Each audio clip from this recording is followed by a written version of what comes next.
নমস্কার। উস্থি United primary teachers welfare অ্যাসোসিয়েশনের পক্ষ থেকে আজকের যে ফেসবুক লাইভ, সেখানে সকলকে স্বাগত জানাচ্ছি। প্রথমেই জানিয়ে রাখি, শুধু শুনলে হবে না, এই বার্তাকে সমস্ত প্রাথমিক শিক্ষকদের মধ্যে ছড়িয়ে দেওয়ার জন্য এই ফেসবুক ভিডিও লাইভটি আপনারা সকলে নিজেদের ফেসবুক ওয়ালে বা গ্রুপগুলোতে শেয়ার করুন, কারণ সকলকে বার্তাটা জানানো দরকার। এই মামলার সাথে সমস্ত প্রাথমিক শিক্ষকের স্বার্থ সংযুক্ত আছে।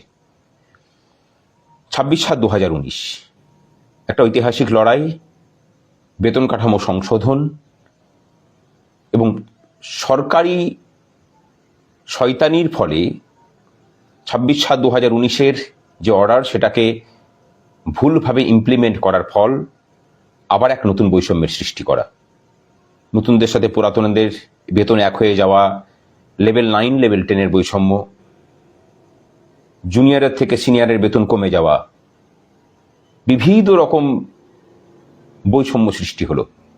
শুরু হলো আবার লড়াই। যাদবপুরে ঐতিহাসিক 6ই নভেম্বরের সে ঐতিহাসিক সমাবেশ, ধরপাকড়, নন বেলেবেল কেস, তারপরে আরো 3বার, তারপরে আমরা আদালতের দ্বারস্থ হলাম। গত মাসের শেষ দিকে শুনানি হয়েছিল মামলার, আজকে আবার শুনানি হয়েছে। আজকে আমাদের আইনজীবীরা অসাধারণ সওয়াল করেছেন। গতদিন প্রথম দিনের শুনানি ছিল এই বেঞ্চে।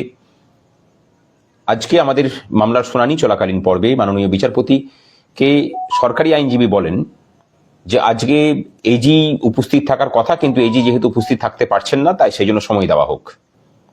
আমাদের আইনজীবীরা তখন সওয়াল জবাব শুরু করেন। বিচারপতি বলেন যে তাঁর জন্য শুনানি পিছবে না। যে কথাটা সরকার বলার চেষ্টা করছে যে এই অর্ডারটা নাকি গ্রেড পে সংশোধন, অথচ লক্ষ্য করে দেখুন, এই অর্ডারটা হওয়ার ফলে যখন নতুন করে আমাদের ফিক্সেশন হলো, যাদের পে ইন দ্য ব্যান্ড সেটা কম ছিল, 7,440-এর নিচে ছিল, তাদেরকে কিন্তু 7,440-এ ফিট করা হলো। এই ফিট করতে গিয়েই 2013 থেকে 2019 পর্যন্ত সকলের বেতন এক হলো, কারণ সকলের পে ইন দ্য ব্যান্ড 7,440-এর নিচে ছিল। আর 7,440-এর উপরে যাদের ছিল, তাদের যার যেখানে ছিল সেখান থেকে শুধুমাত্র 2,600টাকে 3600 করে দেওয়া হলো। তাহলে নতুন ধরনের বৈষম্য সৃষ্টি হলো। তাহলে একটা বেতন কাঠামোতে যখন পে ইন দ্য ব্যান্ড এবং grade pay in the band change তো হলো, যাদের 7,440 ছিল না তাদেরকে 7,440-এ নিয়ে যাওয়া হলো, যাদের গ্রেড পে 2,600 ছিল তাদেরকে 3600 নিয়ে যাওয়া হলো। তাহলে একটা বেতন কাঠামোর মধ্যে পে ইন দ্য ব্যান্ড এবং গ্রেড পে দুটোই যখন পরিবর্তন হচ্ছে, তখন তো সেটা বেতন কাঠামোর পরিবর্তন। আমাদের আইনজীবীরা আজকে সেটাই বলেছেন এবং বিচারপতি সেটাই মেনেও নিয়েছেন। এটা রূপা 2019-9-এর কেস। আমরা 1/1/2006 থেকে এটার ইমপ্লিমেন্টেশন দাবি করছি। বিচারপতি জিজ্ঞাসা করেছেন যে এটার সাথে রূপা 2019-এর কি সম্পর্ক। আমাদের আইনজীবীরা সেটা খুব সুন্দরভাবে বুঝিয়েছেন, উনি বুঝতে পেরেছেন। অনেকে জিজ্ঞাসা করছেন যে 1/1/2006 থেকে হলে পরে সেটা কিভাবে হবে। আপনাদের যারা পুরনো টিচার আছেন তাদের মনে আছে, আমাদের তার আগে ছিল 3150 নন ট্রেন্ডদের ক্ষেত্রে বেসিক, আর 3350 ছিল ট্রেন্ডদের ক্ষেত্রে বেসিক। সেটার সাথে 1.86 গুণ করে তারপরে 2600 বা 2300 সেটা যোগ করা হয়েছিল, আপনাদের মনে আছে নিশ্চয়ই। সেইটাই নতুনভাবে ফিটিং হবে।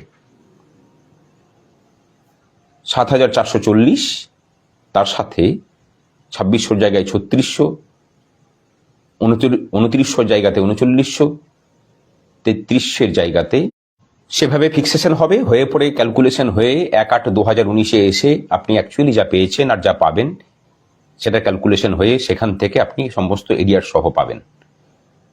আগামী নেটওয়ার্কে গোলমাল হচ্ছে, সেই জন্য একটু বিঘ্ন ঘটলো আর কি। অত্যন্ত গুরুত্বপূর্ণ বিষয় সেটা হলো, আমাদের জিজ্ঞাসা করেছেন যে আপনারা কাদের রিপ্রেজেন্ট করছেন। আমরা বলেছি সমস্ত প্রাথমিক শিক্ষকদের। তখন তিনি জিজ্ঞাসা করেছেন যে সমস্ত প্রাথমিক শিক্ষক কি আপনাদের মেম্বার।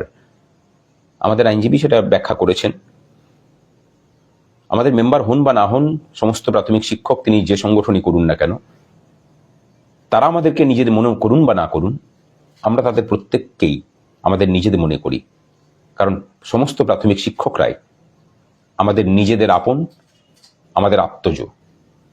লড়াইটা সকলের জন্যই চলছে।